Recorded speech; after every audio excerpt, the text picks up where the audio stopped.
રથયાત્રાની તડામાર તૈયારીઓ ચાલી રહી છે ત્યારે રથયાત્રા માટે ખાસ 1.25 લાખ ઉપરણાની પ્રસાદી તૈયાર કરવામાં આવી રહી છે। અંદાજે 40,000 મીટર કાપડમાંથી આ 1.25 લાખ ઉપરણા બનાવવામાં આવી રહ્યા છે, જેમાં મોટી સંખ્યામાં કારીગરો અને ભક્તો જોડાયા છે। મહત્વનું છે કે રથયાત્રા પૂર્વે 1 મહિના પહેલા ઉપરણા બનાવવાની કામગીરી હાથ ધરવામાં આવે છે। આ ઉપરણા રથયાત્રામાં જોડાનારા ભક્તોને આપવામાં આવશે। ઉલ્લેખનીય છે કે રથયાત્રા દરમિયાન કાકડી, દાડમ, મગની સાથે ઉપરણાની પ્રસાદીનું વિશેષ મહત્વ છે। આ ઉપરણા ભગવાન શ્રી કૃષ્ણ અને દ્રૌપદીની કથા સાથે જોડાયેલા છે, ત્યારે હાલ હર્ષોલ્લાસ સાથે ઉપરણા બનાવવાની કામગીરી યુદ્ધના ધોરણે ચાલી રહી છે।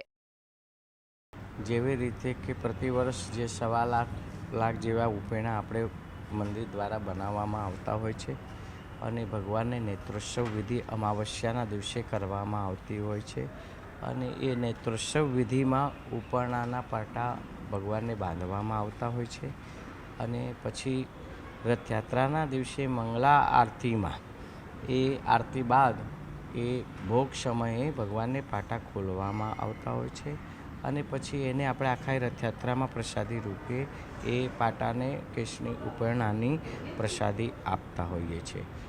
આ કેસરી ઉપરણાની આસ્થા અને શ્રદ્ધા જગન્નાથજી મંદિર દ્વારા અને જગન્નાથજી મંદિરની આ પ્રસાદીને ખૂબ લોકોની આસ્થા અને શ્રદ્ધા જોડાયેલી છે। ભગવાન જગન્નાથજીના રથયાત્રાના પૂર્વે જેઠ સુદ પૂર્ણિમાના દિવસે જલયાત્રા મહોત્સવ મનાવવામાં આવતો હોય છે।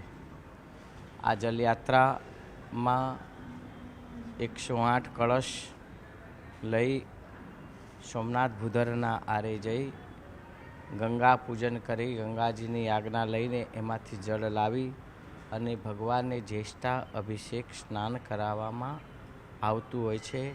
એમાં ધજા, નિશાન, ડંકા, સંતો, મહંતો, ભક્તો, ભજન મંડળી અને ગજરાજને સૌ એમાં સામેલ થતા હોય છે અને જલયાત્રા મહોત્સવ આ રીતે મનાવવામાં આવતો હોય છે ને પછી એ જળ લાવી અને ભગવાનને જ્યેષ્ઠા અભિષેક સ્નાન કરાવવામાં આવતું હોય છે।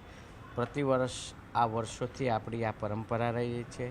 આવી જ આ પરંપરા પુરીમાં પણ ભગવાનને ઓરિસ્સામાં એ દિવસે કરવામાં આવતું હોય છે અને એ પરંપરા પ્રમાણે આપણે કર્ણાવતી અમદાવાદ નગરે પણ જગન્નાથ મંદિરમાં આ રીતે જલયાત્રા મહોત્સવ મનાવવામાં આવતો હોય છે।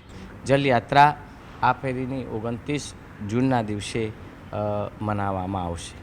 16 જુલાઈના રોજ ભગવાન જગન્નાથ નીકળશે નગરચર્યાએ અને જ્યારે નગરચર્યાએ ભગવાન નીકળતા હોય ત્યારે મગ અને જાંબુનો પ્રસાદ આપવામાં આવતો હોય છે। એ સિવાય વિશેષ પ્રકારે કેસરી રંગના ઉપરણા પણ ભગવાનના પ્રસાદી સ્વરૂપે આપવામાં આવતા હોય છે। આપ મારી પાછળ જોઈ રહ્યા છો જે 1.25 લાખ જેટલા ઉપરણા છે તે બનાવવાની કામગીરી ચાલી રહી છે। દર વર્ષે 1.25 લાખથી પણ વધારે ઉપરણા બનાવવામાં આવે છે। રથયાત્રા આવે તે પહેલા જળયાત્રા આવતી હોય છે, તો જળયાત્રાથી લઈને રથયાત્રા સુધી તમામને આ ઉપરણા આપવામાં આવતા હોય છે। વર્ષ દરમિયાન પણ આ ઉપરણા જે છે, જે પણ લોકો આવે, જે પણ ભક્તો આવે તેમને આપવામાં આવતા હોય છે।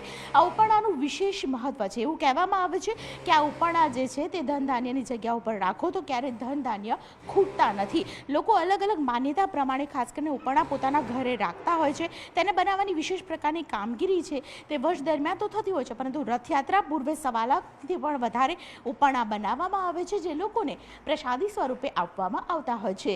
કેમેરા પર્સન અમિત શર્મા સાથે દીપિકા ખુમાણ, ન્યૂઝ 18 ગુજરાતી, અમદાવાદ।